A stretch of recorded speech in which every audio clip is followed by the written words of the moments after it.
Avec Nicolas Barré, directeur de la rédaction du journal Les Échos. Nicolas, l'Italie est-elle en train de devenir la meilleure alliée de la Chine en Europe? Elle s'apprête à ouvrir grand ses portes aux investisseurs chinois et donc à leur donner accès au marché européen. Eh bien oui, parce que l'Italie s'apprête à rejoindre le fameux grand programme de route de la soie chinois. Le président chinois Xi Jinping sera à Rome le 22 mars.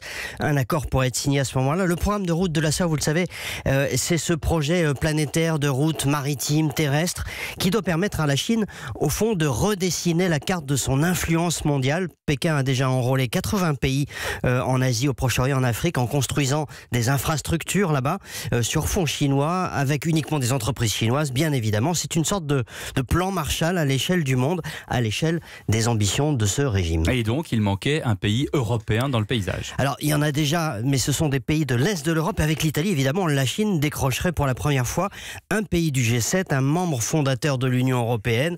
Washington et Bruxelles s'en inquiètent car le but évident des Chinois, c'est évidemment l'accès à notre marché. L'Italie est un cheval de Troie formidable. Remarquons d'ailleurs que ce pays, dirigé par une coalition populiste qui s'est fait élire en promettant de protéger les frontières, ferait exactement le contraire. La star du gouvernement italien, Matteo Salvini, l'allié de Marine Le Pen, n'est pas à une contradiction près. Les mêmes qui accusent Bruxelles de ne pas assez défendre les intérêts européens font les yeux doux à la Chine. Et bien sûr, Bruxelles s'en inquiète. Bah oui, parce que c'est pas la première alerte. L'Italie de Salvini est le seul pays européen à ne pas avoir approuvé le projet poussé par la France et l'Allemagne de contrôle des investissements étrangers.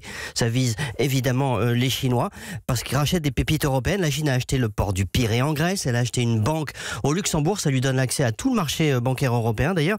Elle a pris le contrôle de l'EDF portugais.